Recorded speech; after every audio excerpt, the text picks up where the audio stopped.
Live from the virtual Iowa Speedway from Newton, Iowa, it's some GoatLocker Racing at Cruisin Classics Wednesday night series action on Maconi Entertainment. It's going to be a lot of fun here tonight. We're past the halfway point of the regular season at Iowa, and after a week off where the last race we had and we held here was at Homestead, Miami, things are starting to look a little bit more familiar and more shaken out in the standings. Dylan Coyle as the lead announcer alongside Jeremy Briggs. Jeremy, we have it's been a little bit since we've talked about everything in GoatLocker action, but you take a look at the Season 7 standings right now, and we've got 5 different winners. You get a win, you get locked into the playoffs. Everything else is kind of up for, it's all up for grabs right now.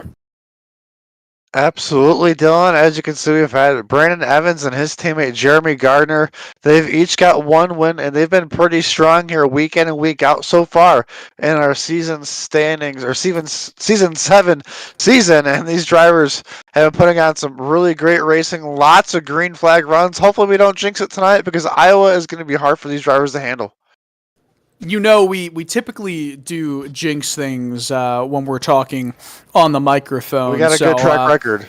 We do have a good track record. Speaking about track records, how about track information? Iowa is one of the newer tracks in the entire NASCAR kind of calendar, if you will. Opened in 2006. It's just under a mile in length, 0.875 miles. It's got a good solid amount of banking in the corners.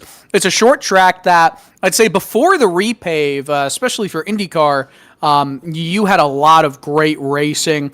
The repave for NASCAR, when the Cup Series went there last year, the Xfinity Series returned there.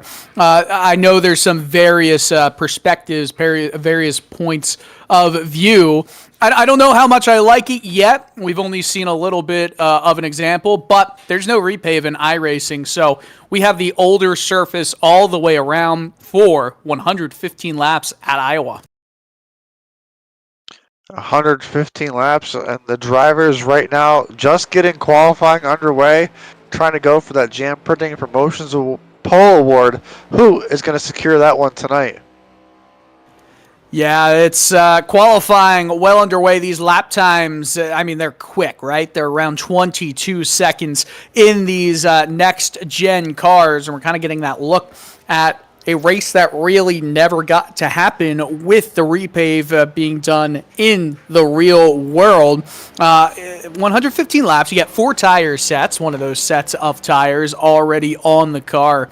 It's also a fixed setup race, meaning all these drivers are running the exact same setup that is created by Maconi Setup Shop and Maconi Entertainment, which, by the way, that's the official setup shop of eNASCAR, and you're home for setups, paint schemes, coaching, broadcasting, event promotion, and more on the iRacing service. Visit MaconiSetupShop.com for more information.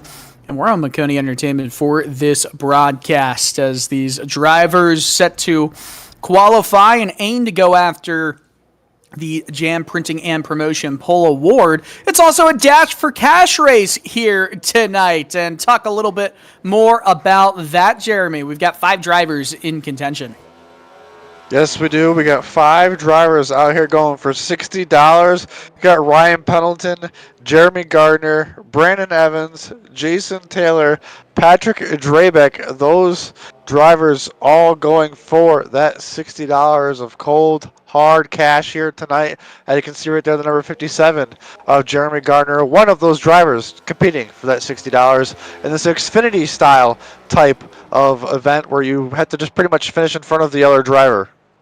It's, I work for Colleague Racing, and we've been involved in the Dash for Cash, sometimes winning it over the course of our shorter history in the Xfinity Series. I remember last year, AJ Allmendinger was in contention for the $100,000 Dash for Cash bonus at Talladega. We got involved in the wreck and still kept it out on the track, had a bunch of tape, and we were actually in contention still with the damage for that Dash for Cash. ended up not getting it, unfortunately, but it does make for an interesting race within the race, and $60 is better than $0 if my math is correct. So looking forward to see that race within the race right now. Jeremy Gardner, one of those drivers, like you just said, currently with a 4 or 5 thousandth of a second advantage over George Jewell for pole position right now. So with a minute and a half left in qualifying, this will be an interesting end, as there's a big wiggle right there from Jason Taylor. Drivers putting it all out on the line, and these cars, can definitely be a handful when these tires are cold. As you can see, he's trying to get those tires warmed up down the backstretch, getting ready to come to his money lap, trying to carry some momentum around turns 3 and 4 on that high line, coming to his hot lap right now.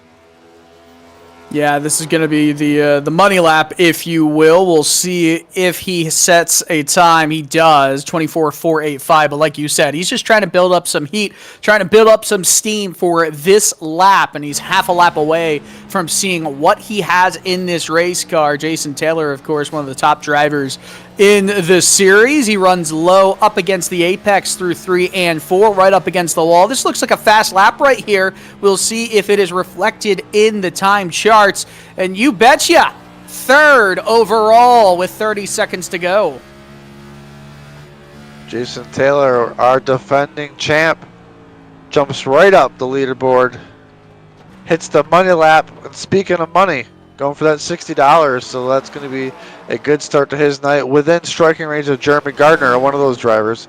Also in contention, as we got, looks like the last driver on the track attempting to make time, but I'm not sure if he's going to get a lap in. I believe, yes, that was his 2nd lap right there at the buzzer. So at the buzzer, all 21 drivers entered into the race tonight, or I should say at least 20 on your screen, have set a lap time in it. So looking forward to seeing all of them competing here tonight in a 100-mile event at Iowa. Jeremy Gardner sits on the pole.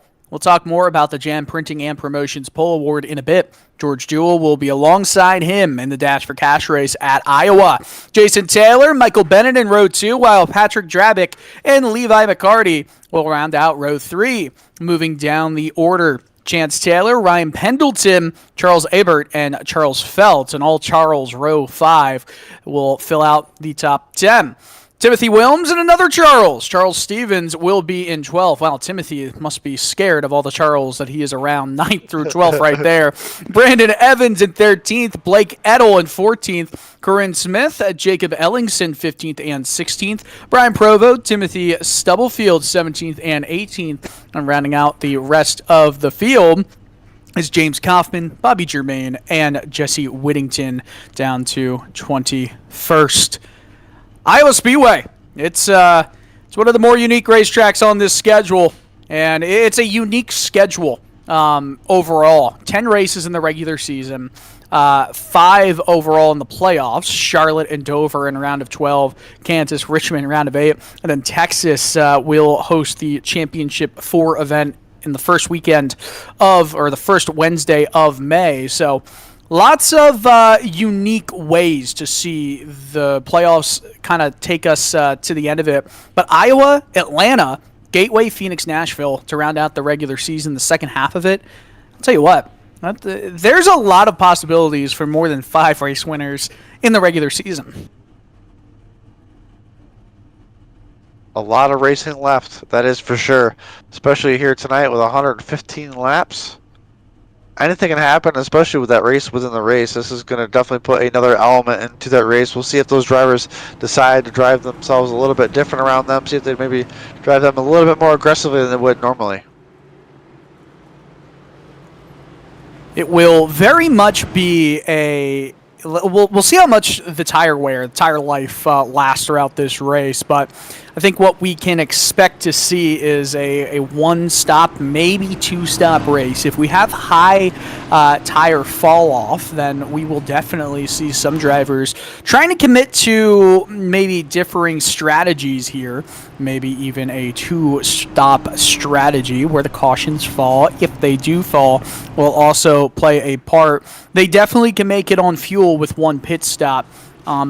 They maybe could even go, actually, now that I'm thinking about it, they could probably go the entire race without having to make a fuel stop. I feel like that would be a little bit too close for comfort, though. I just hope there's a little bit more strategy than what I'm now kind of thinking about as this race nears its start. As the pace car's lights are off, the awesome field of drivers, 21 of them here with the GoatLocker Cruisin Classics Next Gen's Wednesday night series. After a week off, it is exciting to be back here up in the booth with you, Dylan, with Howie providing us these awesome shots here tonight. This is going to be a great 115 laps. Let's come to the green. Maconi Entertainment is your place for this GoatLocker Racing affair in Newton, Iowa. 21 drivers set to do battle as the second half of the regular season is about to commence. Jeremy Gardner on the Jam Printing and Promotions pole will lead us into turn one. We're underway. Oh, we got trouble right here off the start. The number 12 of Levy McCarty down into turn one and almost, I think, into the wall, maybe the grass. Looks like he got the wall as well. We didn't even get to turn one by the time there was already a spinner just a few hundred feet after taking the green. Let's look at the replay right away. Yeah, I'm not sure if Levy missed a shift there, but the Pendleton machine at 23 was just ready to go, and the 12 just wasn't going. It just kind of, unfortunately, didn't work out. Right there. Totally missed a shift of some sort because, you know, you saw a burst of speed and then all of a sudden a slowdown of sorts right there. If not a missed shift, then maybe a technical issue from in his real world equipment. I'm not sure exactly, but yeah, that's if you're holding the throttle down, if you're pressing on the throttle and you're shifting regularly, that's not something that should happen.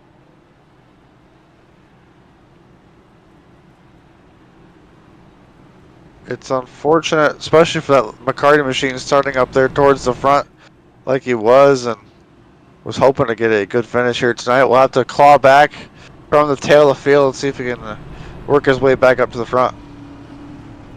Well, I guess I would assume he doesn't have too much damage on it. This should be a quickie caution since nobody was a lap down, so they don't need to go that extra lap for the lapped cars to come into pit, so I would not be surprised if the lights on the pace car go off next time by. We get back to racing on lap 5, as is sometimes tradition here. So, hey, sometimes we've got clean races that go green the entire way, and other times we have races that have a caution within the first 20 feet of the start. Let's hope that is not a indicator of things to come tonight. McCarty started in the 6th position, now finds himself in 20th.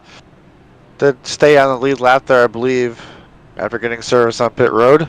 Will come out in 20th, as I believe one driver already out. I believe Bobby Germain had technical difficult connection errors before the green flag there, so one driver unfortunately already out.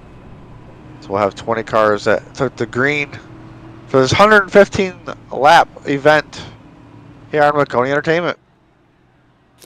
Never a good thing to have an issue this early in the race like that. We're still under yellow flag conditions because of that. So we'll go back to green flag racing, I think, next time by on lap 6 of 115. So, and that is because we already have a car not in the race, at least anymore. It's a shame. Unfortunately, there's only so many things that you can control. As sometimes, you gotta have a good internet or a good computer. Sometimes things happen that are out of your control. And one thing that is in our control is the pace car lights, and they are now off.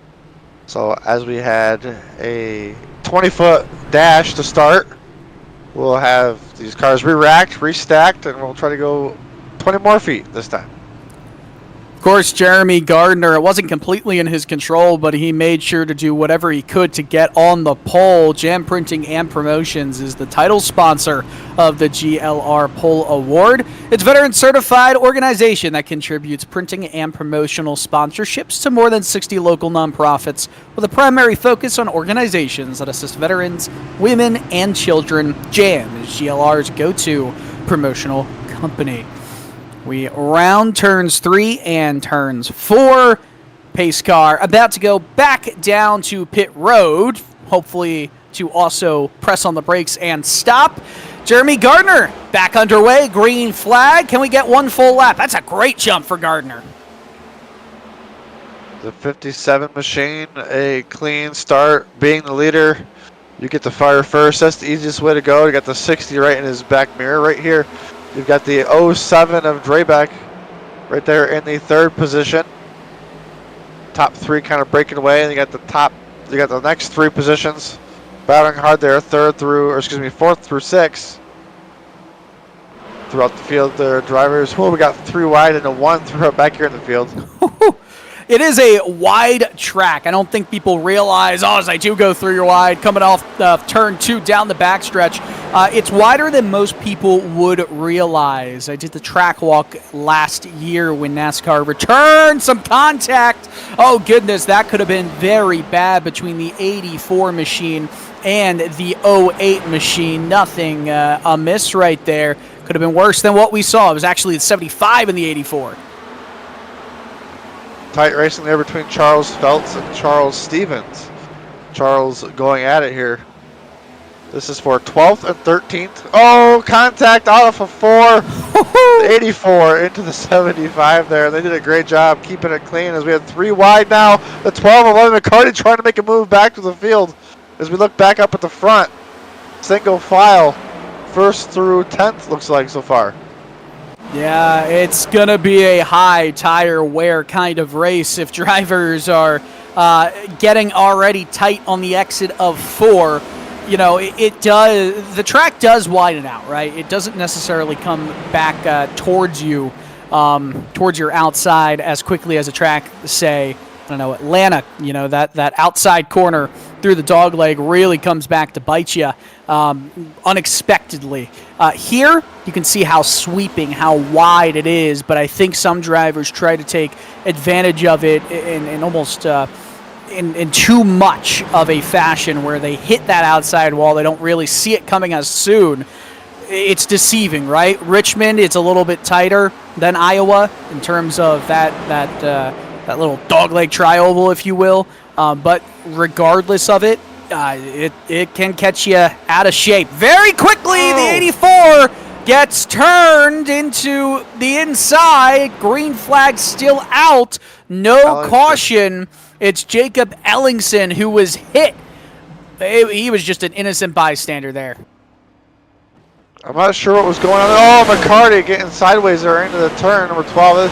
That is heating up back here between these drivers. More contact. Oh, man, we're going to get a caution. A big amount of contact on the front stretch. There is the yellow. McCarty, another incident involved, spins it back around, but he was not the driver that took the most of that hit. That happened for about 3 laps. We had drivers just beating and banging off each other. The 84 of Charles Stevens was getting all beat and banged up there. It was McCarty, Ellingson, Kaufman all battling between each other. I mean, it was just intense racing, and we got some banged up cars here. 15 laps in.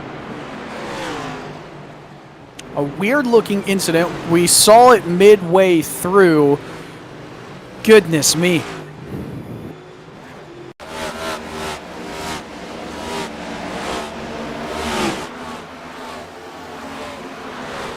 See all 6 of these cars really tight. Oh, McCarty giving no space. Whittington involved down there, just trying to sneak through it. He will. You can see them beating and banging there towards the back. Oh, man.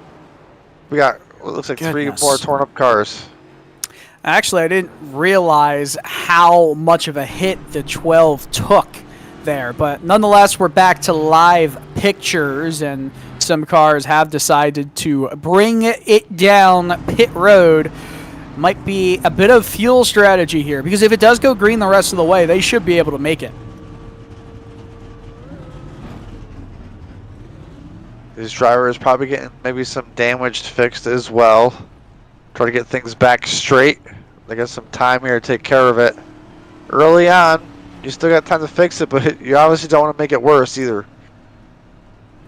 Yeah, you don't want to make it worse, and if you stay out there, you decide not to get the damage repaired, then there's no point, right, to try and get that, to have come down in the first place, not repair the damage. You come back out there, you only lost a few spots, you're already at the back of the field, and then you've got a damaged race car for the remainder of the race if it doesn't continuously go under yellow flag conditions. But nonetheless, that is where we are for the second time tonight. Time to talk about a few of our partners here with GoatLocker Racing. And of course, we have to give a thanks to Cruisin Classics, the title sponsor of GLR's Wednesday series. Houses hundreds of unique automobiles within a 56,000 square foot showroom in Columbus, Ohio. It's one of the best collections of muscle cars and classic cars for sale in the U.S., and there's something for everybody when you come to visit. Can't forget about Nasty's Restaurant and Bar, the co-sponsor of GLR's Wednesday series. Is based in Hilliard, Ohio, and hosts numerous fundraisers with the goal of advancing veteran-based sim racing. Raise a glass, Nasty's. I hope they enjoy those shout-outs, and I hope they are raising a glass and maybe taking a sip with that as we speak. It's got to get a good time to always watch my racing, especially at a bar. Definitely in my area, they would think I was crazy for that idea. So it's awesome to see a place like that support this, not only with giving them their logo, but also broadcasting this inside their bar every Wednesday night. And we appreciate them bringing us into the bar to give you guys all the action of this awesome GoatLocker Racing League, and we're gonna get some green flag action back underway here shortly as we go down the backstretch with the pace car lights off this time. We certainly are. 20 cars still in this field, only 18 cars on the lead lap of this race. Jeremy Gardner, Jason Taylor, as it has been in the last couple of restarts. We'll start on the front row. 1, 2. Well, I should say Gardner started right behind, or I should say Taylor started right behind Gardner on the initial start of the race, but because of his quick escapades, he moved in the second, starts on the outside of row 1 for the second straight time, and gets a better jump than last time. Gardner did not get away as quickly, so he will have to contend with Patrick Drabick as well as Taylor into 1 and 2. Oh, Drabick slides up, gets tight on the exit of 2, almost ran into Taylor. Almost gets into the back of the 57 of Gardner as well. Look, as we got a 3-car battle for the lead after this awesome restart. Almost 3 wide for the lead as we're 2 wide for second. The pressure is on though. Gardner with a mirror full of a white number 07. Goodness me, 2 drivers fighting not just for second, but for the lead of this race. I think Drabick got a little bit squirrely mid-corner there, and still holds it down on the bottom, but a better run coming out of turn 4 for Jason Taylor. I mean, Jeremy Gardner right now, he's struggling to get away from 2 cars side by side. If he can't get away from that, he's going to struggle once they go single file. That's exactly what happens. Gardner not getting away too fast this time. Jason Taylor over. He's looking, nope, he's just faking it right there, letting him know he is putting the pressure on. What is Taylor going to do? How is he going to get around him? You got to stick that headlight out. Try to keep your nose of your car clean so you've got downforce and you've got grip, because it is so hard to pass for that dirty air. As Drabick now looks for second. Man, these 2 drivers are duking it out for P2, and the opportunity to fight with Jeremy Gardner for the lead of this race and the early going here at Iowa Speedway. A couple of these drivers, of course, are involved in the Dash for Cash. Taylor, Drabick, and Gardner, your top 3 drivers in no particular order, are 3 of the 5 that are eligible to win that $60 bonus. Brandon Evans is back in 4th. He's another driver eligible. So 4 drivers, all in the top 4, are eligible to win that $60 bonus for the Dash for Cash. The other, Ryan Pendleton, is back in 9th. And the way those 4 drivers are driving right now, not only are they going for $60, but they're going for that win.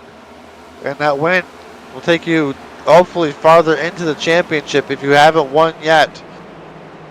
Which I think all these drivers. Oh, we got contact right there. Drabeck getting impatient as Evans now finds himself to the outside. As Jewel now gets himself in his mix.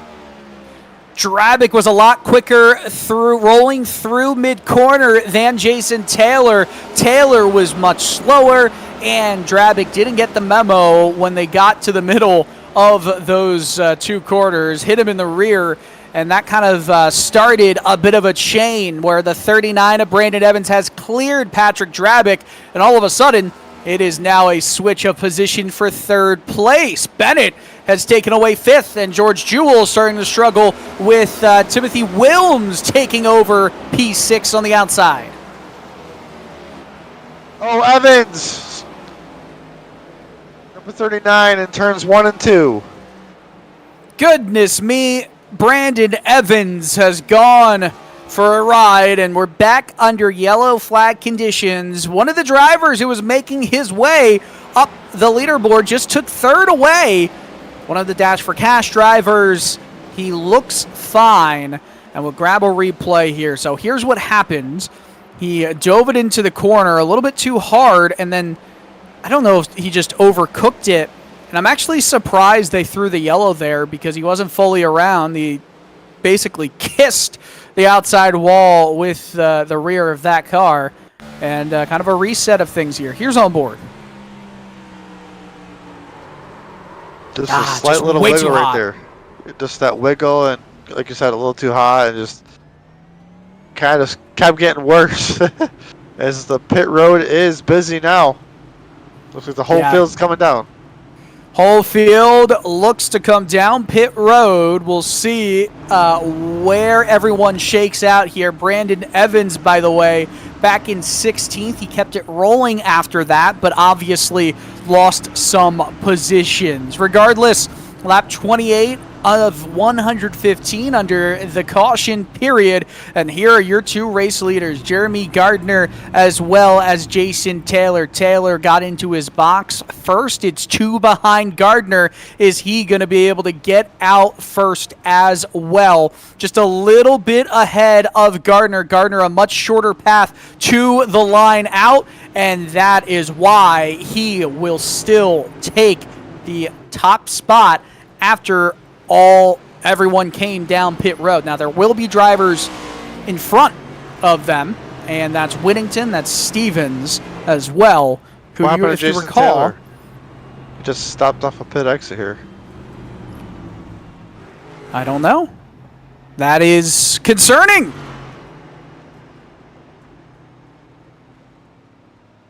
Not sure if he had a penalty or something there, but he just came off a pit road and pretty much stopped. Well, if you come off of pit road, and this is so strange. He's not coming down pit road again, is he? This isn't pit road. This is the outside of pit wall. What is going on here? I wonder if he's got some sort of real-world technical issue, but this is a huge detriment to a driver who was fighting for the lead of this race early on. He's back on track. What in the world? And speaking of what in the world, Jesse Whittington decides to stay out. Find himself some track position. The 84 of Charles Stevens. Looks like he stayed out as well. 2 drivers trying to flip the script. We'll see what their tires can do here. I'll take a quick look to see if they've pitted yet tonight. And yes, they have pitted once already. Yeah, everyone has come down pit road once. Everyone can make it to the end on fuel. That's the other thing here. It's really the worn tires that are going to be a bit of a concern. It's not like they were that much more worn, but over the course of a 100-plus lap run to the finish, that could be problematic.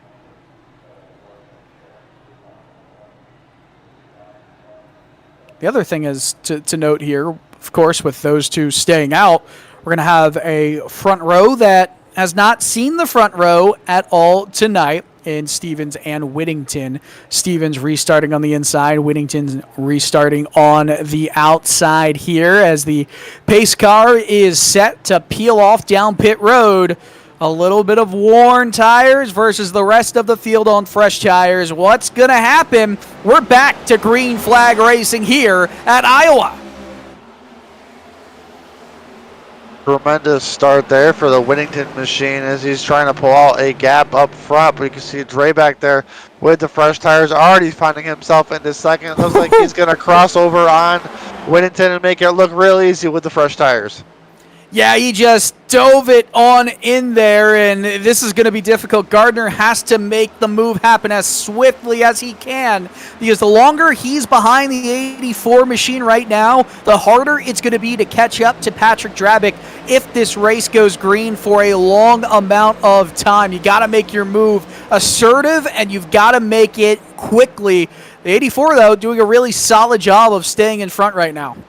Oh, contact here with the 19. Keep it straight. Keep it straight. They did, and they stay green. Awesome saves from all involved in the midfield. That was Michael Bennett in the 19. Looked like he got some slight contact from another driver. Did a great job. All the drivers doing a great job. We're still clean and green. Drivers going 3 wide down the backstretch and into turn 3. They're a little bit more confident right now with fresh tires. The question is, how long will they be confident? Best lap time of the race for many of these in the field is around 23.5, 23.6 at the higher end. That is the lap times we're starting to see from the drivers who have taken fresh tires on the last stop. But then you get a driver like Charles Stevens or Jesse Whittington. They're around 2 or 3 tenths slower than the two leaders as Gardner got by the 84. So the top two, Drabick and Gardner. As Gardner makes that pass, his last lap almost matching the leaders. Both running 23.5s, now 23.6 as Gardner just a little bit faster that time. And we'll have to see how it all pans out. If lap traffic becomes a thing with maybe a longer green flag run here, we'll see. As Whittington, obviously, on those older tires, loses another position there to George Jewell. Puts Whittington there in 5th place.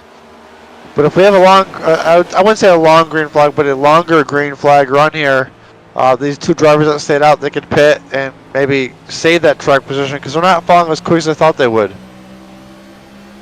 Yeah, they're not too far off the pace right now, but a 2/10 disadvantage here, a 3/10 disadvantage here over the course of the rest of this race, that does grow quite considerably. However, it might be worth it at the end of the day, depending on where that plateau is for how the tires fall off. If they fall off steadily and then you kind of hit this bottom point where they're not falling off anymore as this night race goes on, they're going to hope that it happens sooner rather than later so they can start racing kind of on pace once again without having to worry about these worn tires. But in the meantime, they're able to defend. The disadvantage is not big enough to where they can't, gain or defend their position right now.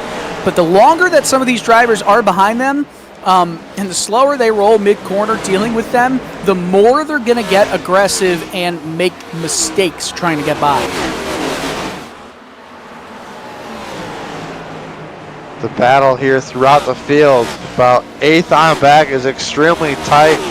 Right there behind Whittington and Chance Taylor, Michael Bennett, Pendleton, Charles Stevens, all these drivers right here, all fighting positions right here still about 5 or 6 laps after this green flag has waved. Drivers diving into 1 and 2. A little update on where Jason Taylor is. Remember, Taylor slowed down considerably after coming out second through that pit cycle under the caution, or at least second of all the drivers that came down the pit. He was fighting for the lead of this race. He's right now in 14th, just a weird moment. We still don't know exactly why he slowed up as much as he did, but he certainly slowed up, and he lost positions as a result. This is right now reminiscent of a Truly train. The Whittington, I don't really know how to, good alliteration to use there. The Whittington wagon. How about that? Yeah. As Thank you for laughing. Is really sitting here holding everybody up, like you said, and these tires they're obviously they're older and more worn, and the traffic now is just kind of getting caught up behind him, as you can see them trying to get to his outside and just try to start making those passes. The 84 of Stevens fell off much more quickly than Whittington, even though Stevens was in front for a longer amount of time once we got back to racing here. Whittington is holding strong more considerably at this point in the race. He's not going to gain positions, though. That's the problem. Every time you lose a spot, you're going to have to rely on the mistakes of drivers in front to potentially gain it back. If they come to a point where another caution is thrown, maybe around, lap 50, lap 55, maybe even 60, they haven't lost too many spots. That's a big dive into the corner, by the way, by Bennett right there. Oh, it's too big of a dive. That was rude. That was naughty. And the 23 machine of Pendleton will remember that.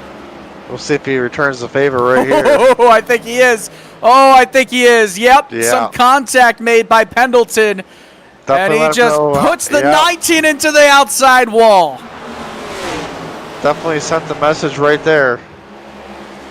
Yeah, he did. And you know what? I can't quite blame the 23 of Pendleton for being as upset. Didn't reckon. Kind of just forced him up into the wall, and it was the 19 of Bennett's, I guess, own doing to keep driving it up there into the wall instead of realizing he just messed up. So I say, I'm not a official, but I say no harm, no foul there. Everybody's still digging here. Oh, hard hit into the outside wall on the exit of 4. Oh. I don't know exactly who that was. It's the red, white, and blue machine in the back of the field got a hard hit off of turn 4. That was. I believe that might be the 92 of Stubblefield. Yep, hard hit into the outside wall. We'll see if that affects the driving, or at least that makes him consider a little bit more how he drives out of turn 4. But right now, Bennett and Edel side by side for a position in the top 10. Both of them are in it, but it would be 9th that they would take. And look who is back in this picture. It's Jason Taylor in the 60. Jason Taylor in the 60 back in the picture. Also, the whole reason we were under that caution there was for Brandon Evans. He's now back up to 7th in that number 39 machine.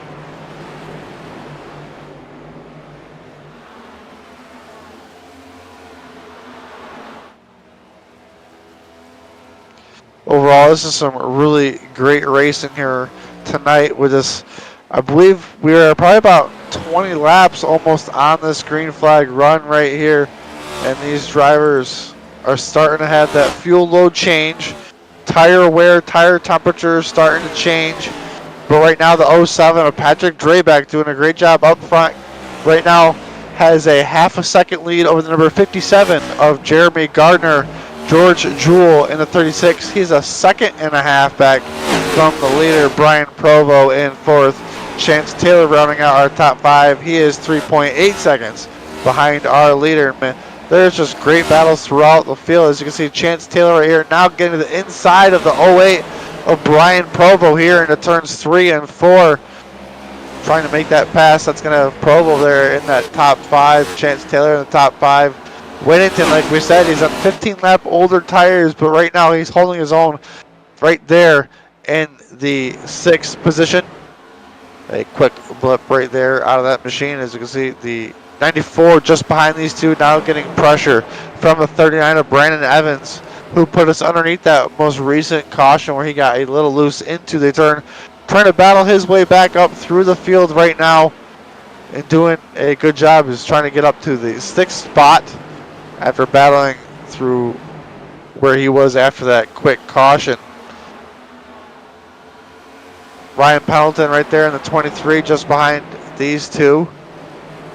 Blake Edel right there in 9th in the 18 machine. An awesome looking paint scheme on the number 18 tonight. Jason Taylor in the 60. He's running in 10th right now. Oh, Chance Taylor almost makes contact there with Brian Provo. Whew.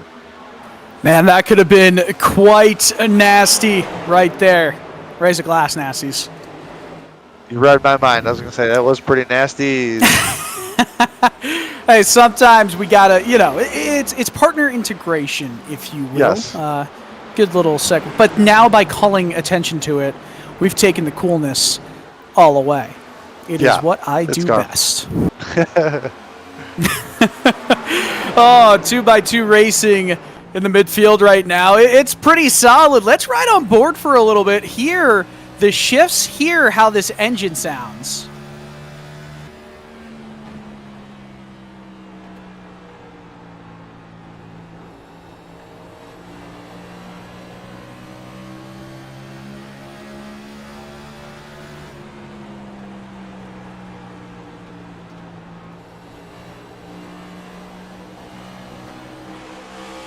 You really get a good vantage of how steep this track really is. Short tracks, I think, sometimes get a reputation for being so flat, but until you see them in person, you don't realize what that exactly means. Flat is the floor in your house. That is not the banking of these corners here. Of course, they're not as steep as something like Daytona, Talladega, Atlanta, anything like that. That's a steep mistake, though. And a car slides, touches the inside wall, and yes, you're right, it's the 08 of Provo. Now, all of a sudden, Provo is alone as the spinner there. Got a replay right here. Just maybe didn't know they were 3 wide. Not sure there. That'll be the 23 of Pendleton that was on his inside. And another car finding this spot on the track. This has been kind of the hot spot here tonight. Yeah, it has been the hot spot.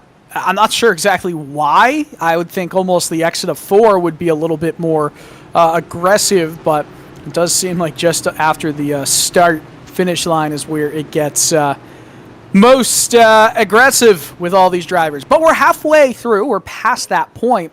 And this is exactly what I said. Lap 60 caution, Jesse Whittington would get another chance to come down pit road for a set of tires, and that strategy paid off mightily for the driver of the 94 machine. Absolutely did it pay off. Definitely the perfect timing. Got a few laps so everybody else would come down pit road. And this is pretty much the best way to script it. This is what you want to happen. And Whittington did a great job fighting that. And we'll see how it pans out here after the pit road sequence. Who will hold the lead after this pit sequence? Coming quickly through, it is Jason Taylor who takes the lead of this race. I want to know what he did right there on that stop. Was it only a 2-tire stop? I'll have to take a look here and see what he did. Let's see. I mean, his lap time was 6.4 seconds. Brandon Evans was 8.9. Everybody else got 4 tires. So yep. I feel like this was a 2-tire stop. It gets Taylor back into the lead of this race. What a strategy call there. Jason Taylor trying to find his way back up to the front, getting tired of the dirty air, and the only way to beat the leaders is to be in the front. We take a quick look at the replay. Looks like just fuel only. I love I it. didn't even I see know tires it was go up. definitely. I think it was definitely a tire-based stop as well, if I saw correctly right there. But just perfect. Love that. Wow, a strategy call like that, you don't see it every day, but when you do, it plays out to perfection. I think one of the things we kind of miss nowadays with the the advent of stage racing is more two-tire calls. I wish we saw more of that, more strategy to play out. It doesn't happen naturally, really anymore. So when you do get that to play out, usually it happens in a sim race, and you see it played. I would assume this will play out very well for Jason Taylor. By the way, we are all watching and reading your comments on the Maconi Entertainment YouTube channel. I'm going to give a shout out. Jamie, you've been talking a lot tonight. We love that, and I agree with you. Anyone that says short tracks are flat has never seen Bristol. Bristol most certainly is not flat in any sense of the word whatsoever. Good time before we do get back to Green Flag Racing to talk about some more partners tonight. How about Lincoln Tech? The title sponsor of GLR's Spring Series is one of the largest automotive technology schools in the nation, providing superior education and training to our students for in-demand careers across 23 campuses. Hidden Wit Brewery is the title sponsor of GLR Tuesday Series and veteran-owned. It was born from the desire to help you find a little escape from the world outside within our doors. Stay a while, connect with old friends, make new friends, and create lasting memories at Hidden Wit Brewery. We'll see if some of these drivers can do the same, maybe make a few enemies in the process. Green flag back in the air, lap 64 of 115 at Iowa. Lap 64 finds the number 60 in the lead. See how well this tire strategy works out for the number 60s, Brandon Evans, as well on a different strategy, and our leader going into the pits, the 07 of Patrick Drabeck. Can he find his way back around these two drivers in front of him, or is it dirty air too much? We will find out. Single file for the top 5. You know, right now we are in the process of seeing the top drivers in this race. For the most part, they are all the Dash for Cash drivers. I know that Ryan Pendleton has not been very high up in this race, but Jason Taylor now losing P1, might lose P2. It was a good strategy call, but it does seem to be hurting him at the end of the day.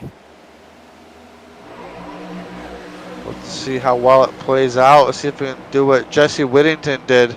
Whittington did a flip on that strategy right now, finds himself in 4th place after staying out on 15-lap older tires, getting a good pit stop, now battling side by side here with Jason Taylor.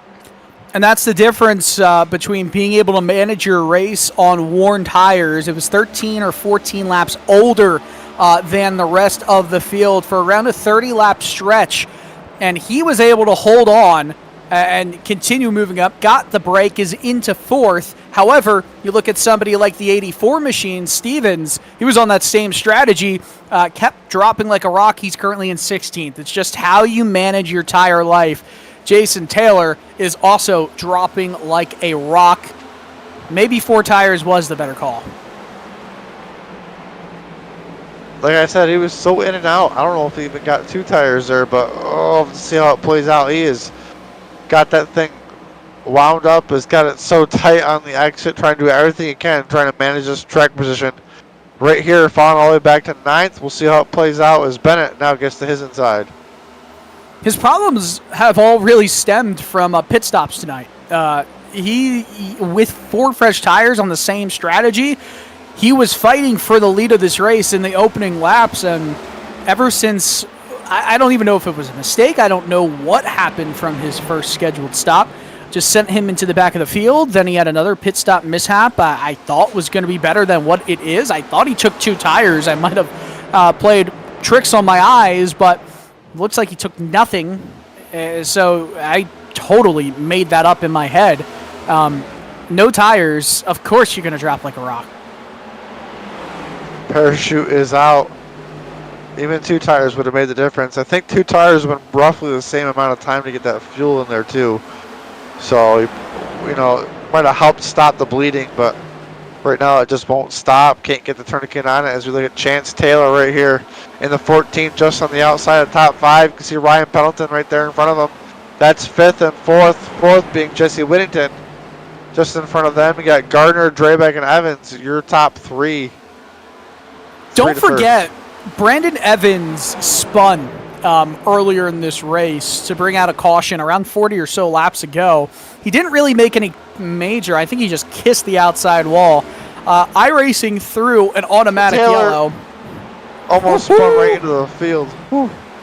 Yeah, no good right there. This is not good for Jason Taylor. He just has to hang on and pray for a caution right away. Here's the replay of what happened. He's just so much slower.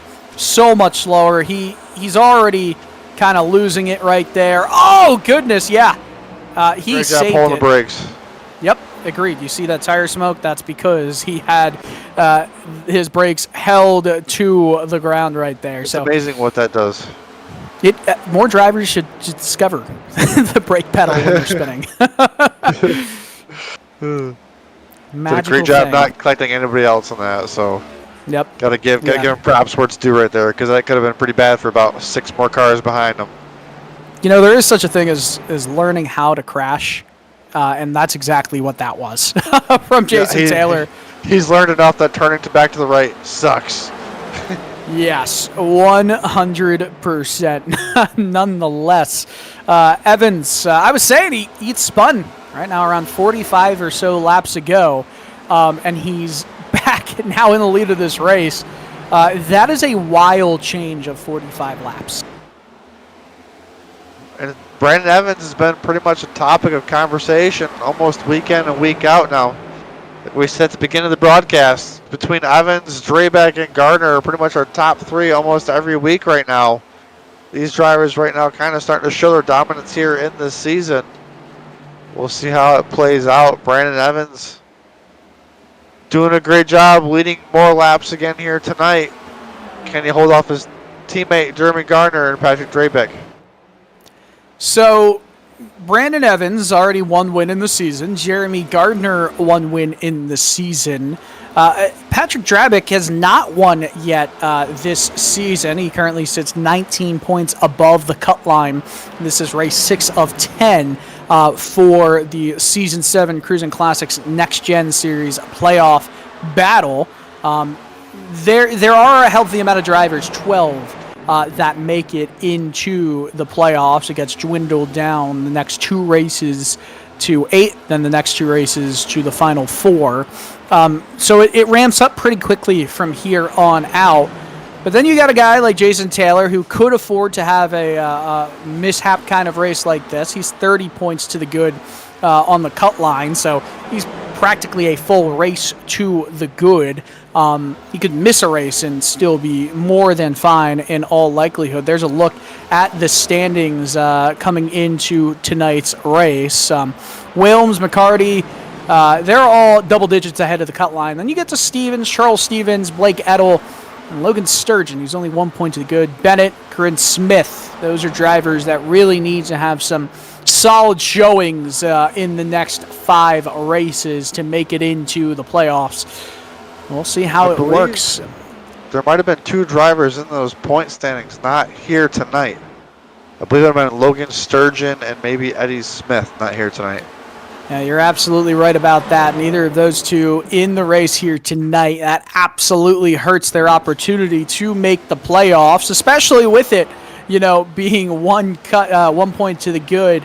That changes the game completely. I'm not sure why you would miss unless there was something detrimental. There was no penalties. Sometimes you just gotta miss a sim race, and that's just how it works, Sometimes that's how the real life plays out in the sim life, and maybe they have a reason to get a waiver of some sort. I'm not sure how that works out this season, but we'll see what happens to those drivers. They were definitely having good runs.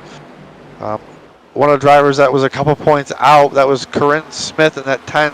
She was about 3 points out, and right now she's in 16th place right now. She was a lap down earlier on, still finding herself just outside the top 15. Yeah, you only have to make 6 or 7 it's escaping me right now, races of the regular season to still be eligible for the playoffs, even with a victory. So you miss a race, you just lose that opportunity to gain those points, and you have to more heavily get in with a win.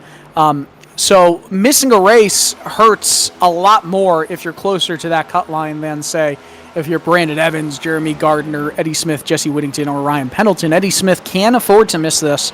There's no pressure. He's in as long as he gets that minimum participation requirement. That's kind of the deal here. It's kind of the point of trying to take playoffs into sim racing. Yeah, that's a hard hit for Whittington. Could have been worse.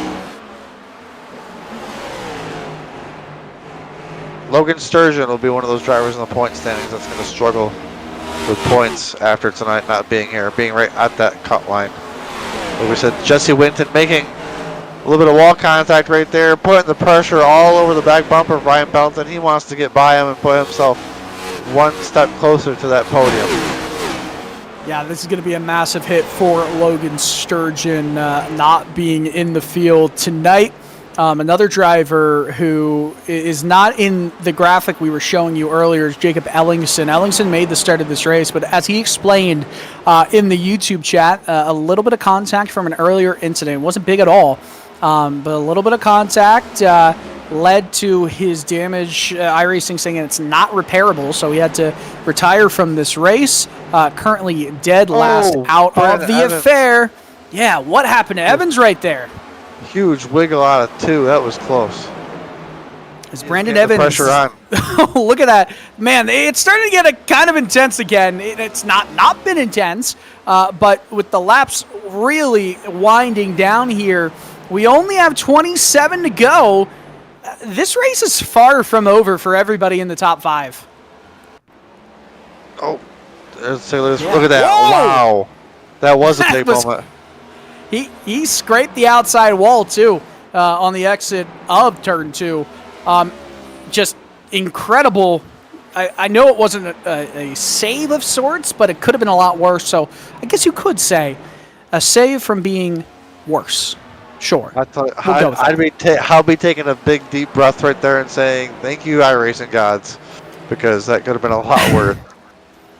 Well, I would say thank you, my wonderful reaction time, more than the iRacing gods. The iRacing gods do giveth and they do taketh, and there's still a lot of time to see that in the final 25 laps of this race. They're going to go by so quickly here if we stay in green conditions, which obviously now we won't because I said that. Just like that. These drivers are... like that. Yep. I hate myself. What did you do? How he wants to know. It was perfection. Yellow flag. Right on cue. That'd be the 18 of Blake Adel involved. Looks like the 7 of Charles Aber. What have I done? Let's see this replay. Oh, looks like maybe Michael Bennett maybe potentially involved as well. Yep. Okay. Is Michael Bennett involved there with Blake Edel? With that contact out of turn 4, or excuse me, into turn 3. Not sure if didn't realize they were that close or what, but pit road's busy. I give up, man. Oh, goodness. I mean, you could not script it better than that. Regardless. You did a great job calling that. Yep. Right on cue. Right on cue. Right on cue. Hey, at least you weren't wrong. So I guess that's the best part. I wasn't wrong. You're right about that. I left the availability for this caution to come out. Regardless, the caution has come out. The entire field down pit road. We're going to get a lot of high-octane action in the closing laps here. Who goes for 2 tires? Looks like teammates Evans and Gardner are going to come out 1-2. Drayback for 3rd. Whittington 4th. And it looks like Pendleton will be your top 5. Timothy Williams, Chance Taylor, Timothy Stubblefield, George Duell, and Brian Provo, I believe, are going to be our top 10. Oh, boy. I mean, this isn't... The fun thing is this is not just a race for the win. It's a race for $60. You know, that's that's something to really keep in the back of your mind because the top three all are in that race. Pendleton has moved into the top 5 for the first time tonight. That is massive. Goodness me. Oh, man. Hey, we got to give a big shout out tonight to Howie Burrows stepping in, producing this Maconi Entertainment race tonight. Needed some help, and Howie said, you know what I'd love to do in my hometown, and I believe England right now. It is 2 o'clock. 2:30. I don't think 2:30 a.m. is the word. I think it's just 2:30. 2:30 a.m. p.m. is not a thing in England, but what a great job Howie has done last second to step in. Never done a Maconi broadcast before. We appreciate it very, very much. He's talking down on himself too much. We're not going to let him do that. Oh, some contact between, I believe, 2 teammates. Teammates, right there. Yes. Yeah, having some fun. This is going to be intense. And before we let 20 laps. It's going to be a 20-lap shootout. Yes, let's talk a little bit about some more partners here before we get going. InVets. InVets is founded by veterans for veterans in Indiana and is the title sponsor of GLR's Sunday Series. InVets aids in transitioning to civilian life, focusing on job placement and finding the right community for veterans and their families to ensure their success and happiness. How about Glove Station? The title sponsor of GLR's Monday Series is committed to providing quality gloves and protective gear for a wide range of daily activities and jobs. From tinkering on home DIYs to working in industrial environments, we've got you covered. 20 laps to go. Once we get back to racing, pace car down pit road. Evans, Gardner, Drabick, Whittington. Who will win this race? We'll find out. Green flag.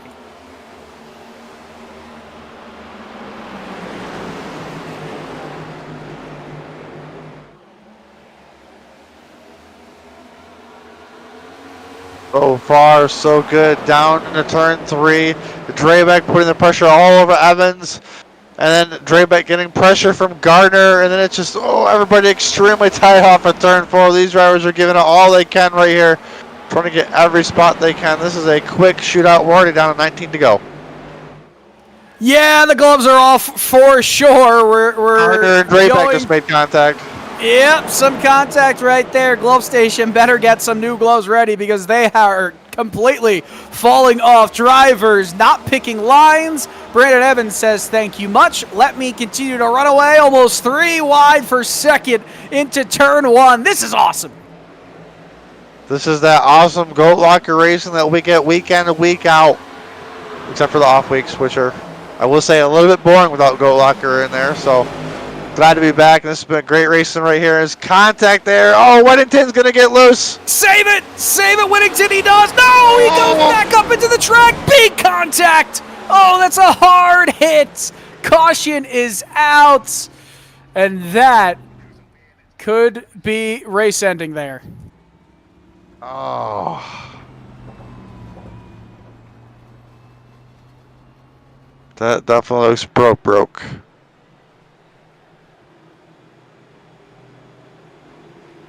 Man, such intense racing up here up front. Oh, just trying to get it loaded up down to go to pit road. Yep, he's going to call it. Yeah, that's going to be... I was trying to save it. Just... Boom! Those what a massive hit. Oh. It was almost like he had it saved and was trying to gas it back up and put too much gas into it when he got it collected. Man, he just slid up. It's so slight. He had it saved right there. And he was on the apron when he gassed it up. And then Blake Edel has nowhere to go. I mean, that's just a shame for Blake. His car. Yeah, that's a shame. Well, this is going to be an interesting replay.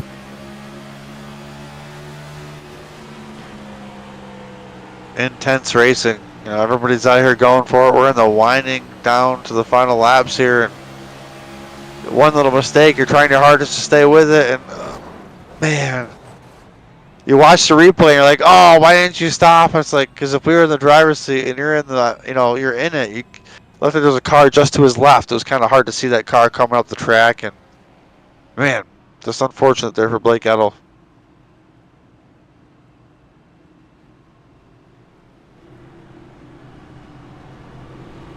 Well, we're pacing again, and we get to talk to you about more of our partners here. How about Save 22, the title sponsor of Goat Talk Live? It's a 501c3 organization dedicated to preventing suicide amongst veterans, active duty personnel, and first responders. Through its 4-pillar system, Shield, Assist, Protect, and Educate, Save 22 empowers local organizations and leaders with training and resources for suicide prevention. That's Save 22. Also, Operation Valor Racing, the title sponsor of GLR's Friday series, is a veteran-based race team with the goal of fielding an entry in the NASCAR Craftsman Truck Series. Red Beard Design Company is a veteran-owned and operated brand design and creative agency out of Greenfield, Indiana. Red Beard has designed all of GLR's logos since day one, so when you see GoatLocker Racing, you see Red Beard Design. iRacing is the world's premier motorsports racing game. Join today and carve your sim racing career.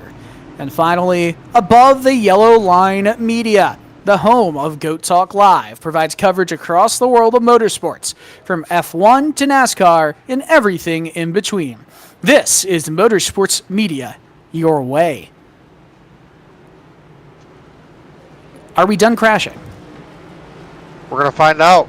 Pace car lights are off. We're going to have a 12-lap shootout this time. We got the 2 teammates on the inside row. Drebeck and Pendleton on the outside row. Just behind him in 5th, you got Timothy Williams, Chance Taylor, George Jewell, Brian Provo, Timothy Stubblefield, and Jason Taylor. Our first 5 rows, first 10 cars.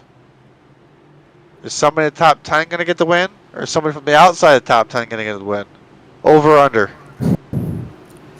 I mean, you would have to be a crazy man, I'd say, to say somebody outside the top 10 at this point in the race is going to win. But hey, if you'd like to donate some money to the sports book, then you might as well do that.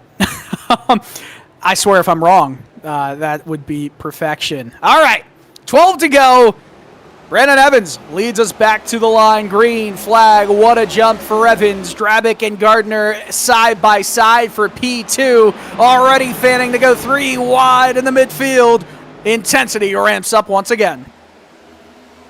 Extremely close here for a second between Drabeck and Gardner.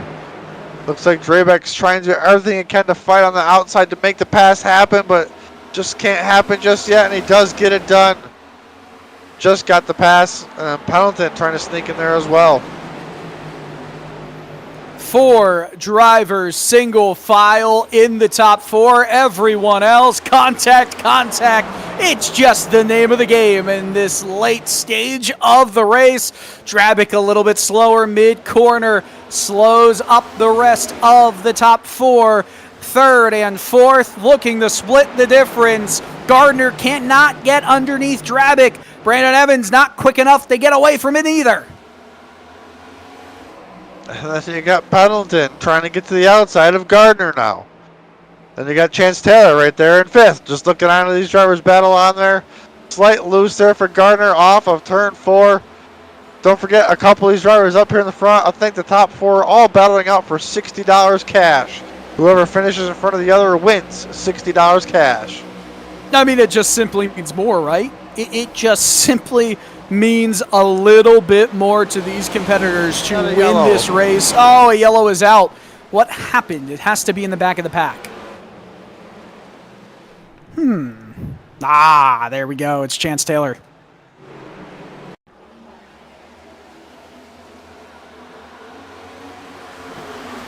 Oh my goodness. So, there's no safer barrier right there. Thank goodness that wasn't in real life. The wheel just turned left and the throttled up got a little bit loose off the exit. Oh my goodness. Wow. You know, That Jacob was Ellingson very said, dramatic right there. That was crazy. Jacob said in the previous wreck, if that was just optional repair, then Jacob was going to be sick because, of course, he had required repairs that were terminal at the beginning of the race for him.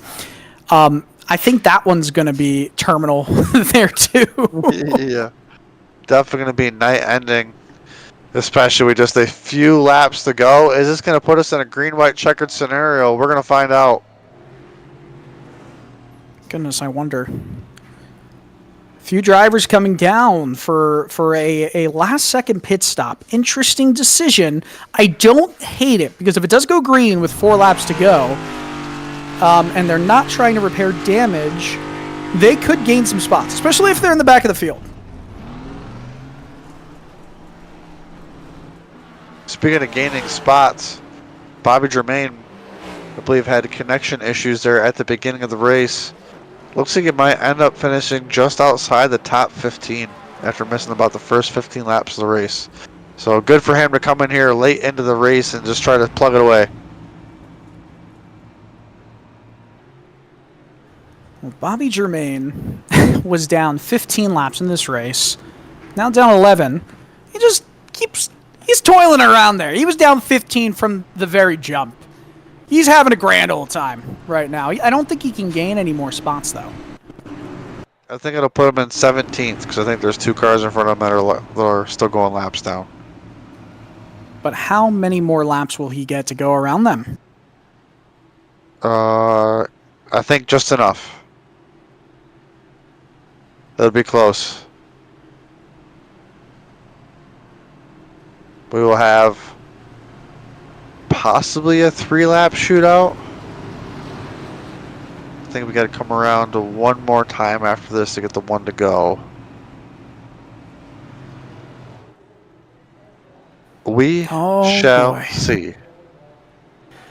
We certainly shall see. It's going to be a fun race to the end to see exactly what we get here. I mean, pace car lights are already off. All right, so we're going to go back to green flag racing with 4 to go. It's kind of what I expected.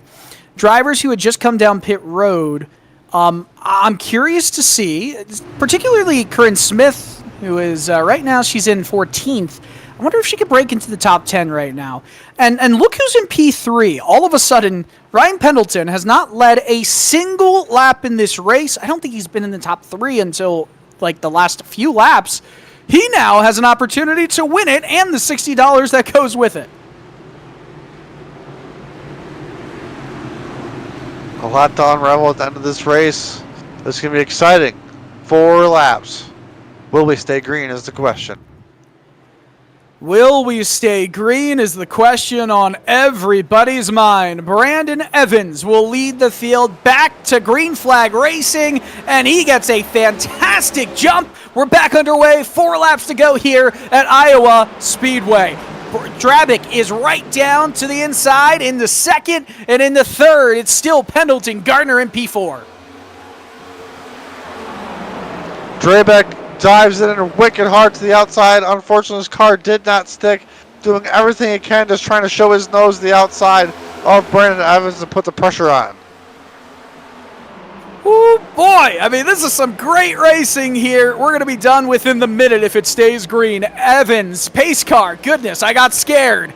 Drabick opens up the door to the inside. It's Pendleton moving for P2. Contact made between both drivers. Pendleton slides up. Drabick holds tight on the outside. It just lets Evans get away a little bit more.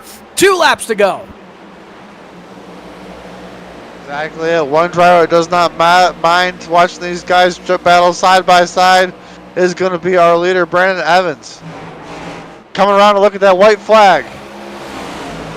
As soon as Evans crosses the line, the next flag will be the checkered. Evans loves what he's seeing in his mirror. The $60, the win of this race, it's right in front of him. Oh, Gardner slides to the bottom of the track. Drabick still going side by side with Pendleton for second. and it's a race for that position. It's not a race for the win of it all. What a victory from Brandon Evans at Iowa Speedway. Dravick in second, Pendleton third, but Brandon Evans win number 2 on the season and the $60 Dash for Cash winner.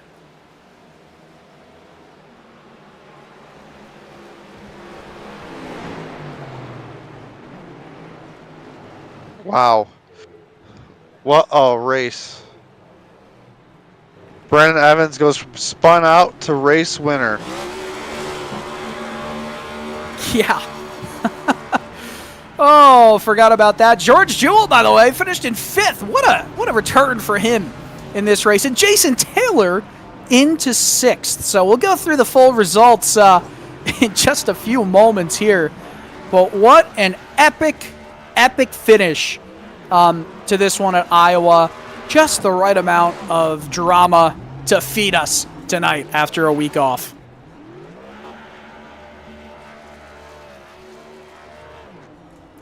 Well, while the burnouts are happening for Brandon Evans, we're going to go to a very brief break and wait for all the drivers on the podium to get ready to go. We'll talk to them in a bit.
Welcome back, and here are the race results from the Dash for Cash event at Iowa Speedway. Brandon Evans wins by a half a second over Patrick Dravick. Ryan Pendleton in P3. We'll talk to all three of them in just a few moments. Jeremy Gardner, George Jewell, your top 5. Jason Taylor, Timothy Wilms, Brian Provo, another one who was involved in a wreck. Charles Stevens, Timothy Stubblefield, your top 10 finishers from tonight. Continuing to move down the leaderboard in P11 was Charles Abert, Charles Feltz alongside Michael Bennett, Curran Smith, James Kaufman, Chance Taylor. Bobby Germain got to 17th right there. Blake Edel, Jesse Whittington. Oh, what a shame for Jesse. Levy McCarty in 20th and Jacob Ellingson in 21st. It's time to talk to our drivers in the top 3 from tonight. Who better to talk to first than the race winner in Brandon Evans? And Brandon, you got a copy? Oh, I do. Brandon Evans, what a fantastic race win for you, but it didn't come easy. You spun around lap, 40? Somehow you got back into this. Yeah, Tell I us actually tell did us that. about your race. Yeah, well, I sent it off into turn one on my Q lap and forgot that there's like mountains up there, and I wrecked coming off of two in my Q lap. So then I had to reset and only got one lap to throw down. So I qualified like mid pack. But then yeah, I was making my way through the field, and then just I don't know. I guess I had my bias set too far to the rear, and just the rears kind of got too much of it, and I spun around. I had it saved, but yeah, I drew the caution there. Didn't mean to do that. But I actually did that about 4 times tonight. That was just the one time I didn't save it. So just went with the 2 tire strategy because it was about the only way I could pass about those last 3 to 4 cars, and luckily it held off. Well, nonetheless, it definitely did hold off, and on that final restart, you had a lot of fast competitors around you right there, and actually they were all Dash for Cash competitors as well. You win the $60. How you feeling about that? That's actually my first money race that I've won, so that's cool. Happy to be a part of that, and not I almost threw it away all by myself, but happy to come out on top for sure. All right, I'll give you your soapbox to talk about your partners and everyone that makes this race happen for you. Yeah, first I want to thank GoatLocker, Operation Valor, Premier Racing Setups. I want to thank Lincoln Tech, Save 22, and the Indiana Department of Veteran Affairs. I want to thank Cruisin Classics, Jam and Printing and Promotions, and all the partners for GoatLocker. Really appreciate them, being on board and putting this on every week. It's a lot of fun for me, and it's a lot of fun for all the competitors. So always great racing, always good time. Congratulations once again, Brandon, on the Dash for Cash win and your second victory of the season. Appreciate it, guys. Thanks. All right, Brandon Evans winning this race here at Iowa. And we'll get everybody else into our booth. And Jeremy Briggs, you're standing by with position number 2. We are standing by with our second place finisher of Patrick Drabeck. Or Patrick the other one. Whatever. Drabeck. Oh my goodness, I'm really bad with names. I'll be honest with you. I apologize, Patrick. Wow, what a night of racing here once again.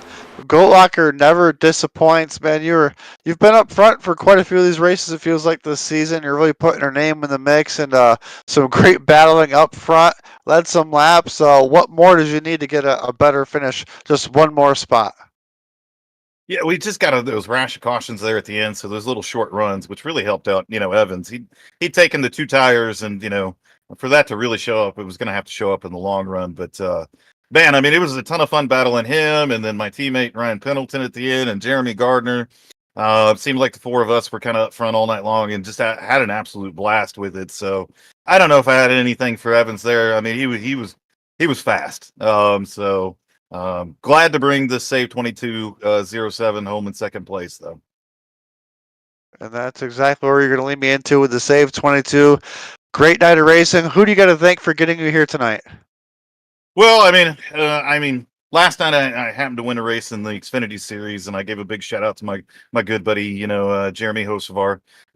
He did get into the back of me once tonight, but he's learning a little bit from all the controversy he had from Atlanta. So I appreciate you, Jeremy Hosevar, for not taking me out, but I'll remember the little knock he gave me. But Save 22, what an amazing organization they are, and I can't say enough about them and everything that they're doing.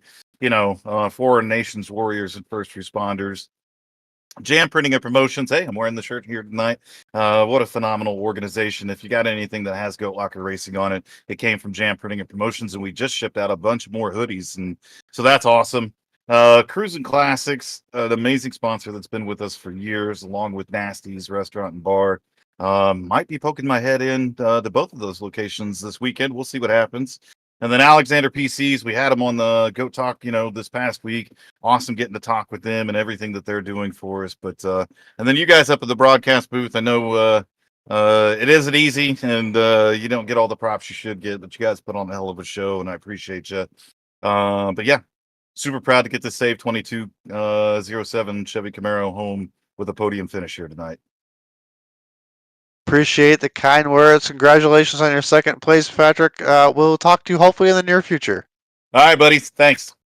Have a great night. And that was our second place finisher, which leads us to our final podium finisher, Ryan Pendleton, who definitely put up a fight tonight. Definitely got himself in the mix with Cruisin Classics on the side of that machine. Ryan, walk us through your night. It was some great racing up here in the booth. Yeah, no, I appreciate it. A little bit of a rough night overall. Good overall finish for how the night was. I mean, starting from lap 1, there was a couple checkups, and I got into I forget who it was at this point, but I had to apologize for that. It got turned a car in front of me, and then got kind of caught up in some other guys' wrecks in front of me, and then had issues with 08 and Brian Provo, who's my buddy and teammate. So rough night overall. Didn't feel good with the car. It was tight all the way around, but managed to hang in there and get a top 3 out of it. So I'll take it. Like you said, I believe that car at the start was McCarty. We weren't sure if it was maybe a potential misshift, but definitely a lot happened, like you said, right there Yeah, for the first 20 feet of the night. And you definitely had your hands full, but you came home third. Who do you got to thank for getting you here? Yeah, I appreciate it. Yeah, I don't know if that was the first checkup was fine, and then we got back on the gas. There was a second checkup, so definitely apology to him. Hate starting the race that way. I think he was able to continue though. But as always, you guys for doing the broadcast, everyone that supports GoatLocker. I obviously have Cruisin Classics on the side of this car. They're the sponsor series for this. iRacing, Above the Yellow Line, Sim Motion, and we have a ton of other partners that everyone else names. So really appreciate that. More big things to come in 2025, and I'll shout out my parents. They always watch, and I never give them any shout out. So I appreciate them always watching and supporting too. Good win tonight for Brandon Evans, a great run by Pat as well. Nothing beats having the support from your parents. Congratulations on your third place finish. Hopefully we'll speak to you in the near future. Yeah, appreciate it, guys. All right. Well, that is our podium finishers all talked to, and that really just leaves our outro. Jeremy, what'd you think of tonight's race? Like Ryan said right there at the end of this interview, definitely a kind of a rough night for some drivers, especially the first 20 feet. A little bit more cautious than we're used to, but I will say, the drivers always do a good job and get it cleaned up. And as long as we're not doing a commentator jinx, everything usually goes pretty smooth. And it was some good racing, and it was a great finish. And I'm glad that we got back from an off week to finish out the last of the season, because this is going to be a tight battle down at that cutoff line. Yeah, well, we talk about chaos. Next week we go to Atlanta. So if you want chaos, you're going to get some chaos at Atlanta Motor Speedway. That will be a fun one. You can follow all the action, of course, from GoatLocker Racing all week, really. But if you want to follow this series, make sure to tune back in Wednesday next week at 8:30 p.m. That's when we'll get this broadcast up and going again for race 7 of 10 in the regular season. Going to be a lot of fun. Nonetheless, this has been Dylan Coyle, joined alongside Jeremy Briggs. Of course, Howie Burrows, what a awesome job coming in here, producing and helping us out tonight. We wish you all a pleasant good evening, good night, and good